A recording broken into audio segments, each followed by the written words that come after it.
Gusto ko pong malaman sana, paano ho nadiskubre yung 600 na health centers po yun, no? Na pinatayo and then 400 hindi mapakinabangan. Actually, ang numbers natin, 800 plus na More. pinondohan since 2021.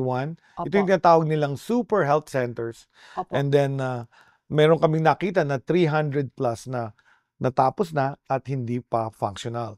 So, nangyari ito noong panahon ng flood control. Oho. Kasi nga alam ko maraming projects as Secretary of Health for the past several years, 2 years, nakita ko maraming mga health centers na pinatatayo sa iba-ibang mga distrito. Mhm. And alam ko yan, nagkakaproblema, nadidelay. So nung nagkaroon ng issue sa mga flood control, nag-ghost, natakot ako baka may mga ghost project.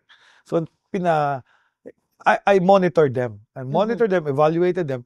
Lumabas ngayon itong facts that since 2021, ang laki ng pondong nagamit na pala to supply construction of super health centers.